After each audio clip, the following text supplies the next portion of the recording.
My understanding is that a good neighbor tries to cooperate with those in his community and take into account their concerns. The concerns of this entire community are that this is a priceless piece of property that cannot possibly be replaced. And there's no negotiation on it. It's a fact. In light of the fact that due to the unique environmental qualities of this property, the democratic will of many citizens of Bellingham has been expressed over the last few years in such forums as organizations that cropped up to resist the development under the previous owner, under the Beyond Greenway levy that was voted on last time, where most of the voters were given to understand that if they passed that levy, this property would be bought and put into the public domain.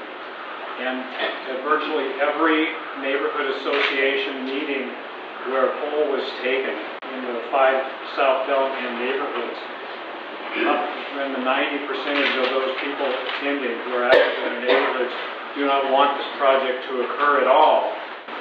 I would like to ask you to strongly consider working with your partner Horizon Bank to put the entire project on hold, because there is currently an active organization who would like to raise the money, partly through another levy, partly through other means, to buy this property, because we sincerely do not believe that this is an appropriate place for infill in the city of Bellingham.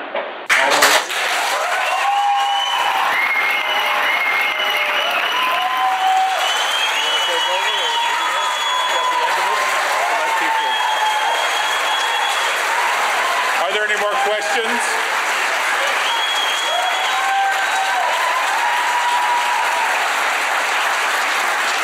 We received the message, thank you.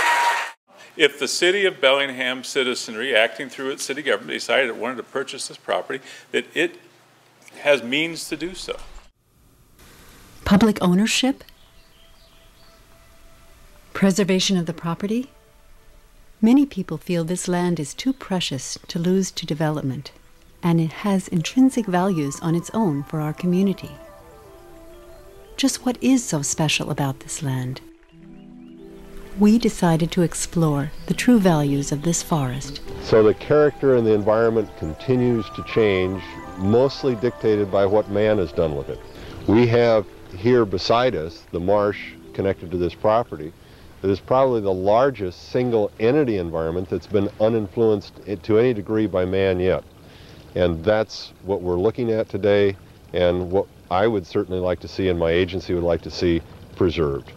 Wide variety of plant life here, aquatic plants that are all an indication of richness, not only in diversity of plants, but of insects that would live on them, and of course insects are food for the various birds and fish and so on, and frogs. So this is not a sterile, as it sits right now, this is not a sterile environment. The wetlands on this property are forested wetlands, which are generally agreed by the wetlands scientific community to be the most valuable and the most difficult kinds of wetlands to replace or to replicate. The combination of Oregon ash and Sitka spruce in this wetland means that this needs to be considered. It may have other qualities that we don't know about. There are also cedar, which again is relatively rare, especially in Bellingham, where most of the wetlands have been seriously disturbed. And it should be considered a unique wetland for Bellingham and maybe for Whatcom County.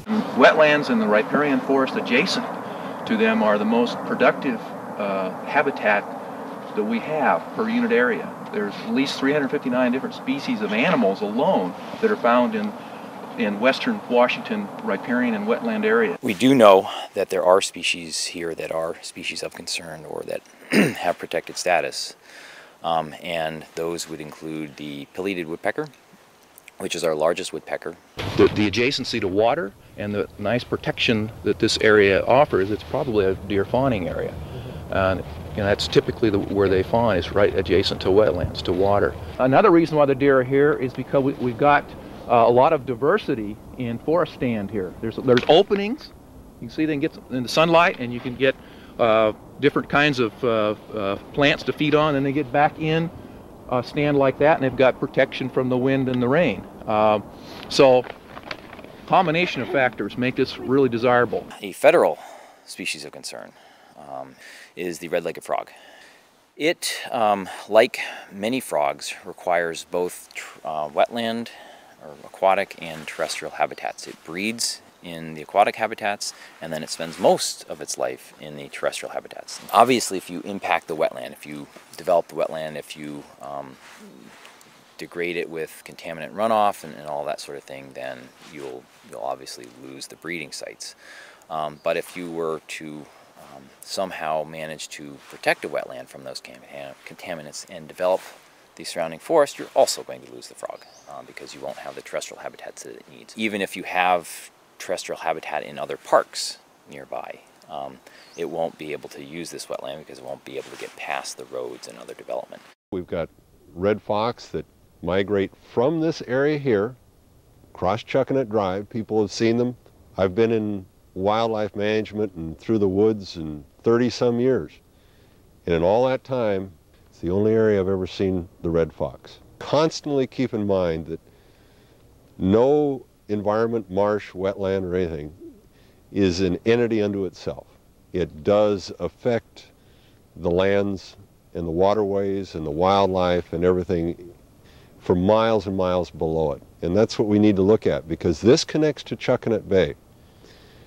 And if siltation starts flowing down this from road development, land development, if herbicides, pesticides, fertilizers go down into Chuckanut Bay, we have some very sensitive critters down there.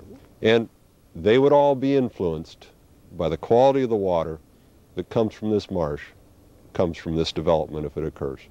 There are also a number of fish that either spawn and rear in the wetlands here or in the creeks that it drains into.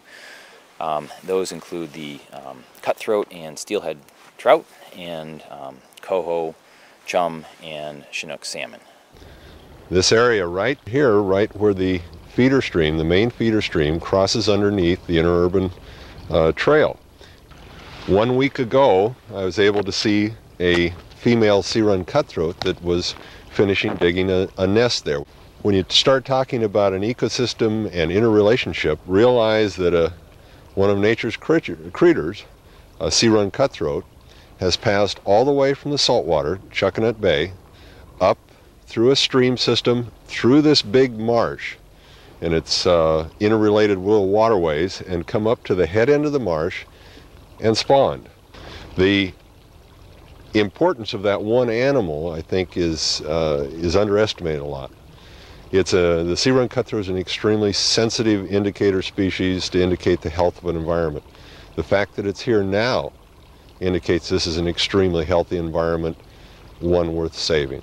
The origins of the water above the wetland are extremely important to the health of that wetland, just as the waters of this wetland are extremely important to the waters downstream. Wetlands, again, are kidneys of the landscape. And you cut off your kidneys at great peril. It must always be remembered the Chuckanut Ridge property can be almost is the headwaters of two watersheds in part, not only to this unnamed stream that flows into Chuckanut Bay, but also headwaters and waterways and wetlands that feed into Padden Creek. And if you look at the volume of water that's here, it's about 3 times the volume of water that was coming in on the small little creek that we looked at coming under the interurban that had the sea-run cutthroat nest. This is 3 times the volume. Well, if you've got 3 times the volume, obviously the other parts of that volume are coming from other associated wetlands distributed throughout this property. If you have roads with roadside ditches and drainage areas that flow oils, herbicides, pesticides, lawn fertilizers, whatever, into this marsh, you will alter it forever. So we're not dealing with an island. We're dealing with an interrelated ecosystem, and what we do in one area affects other areas.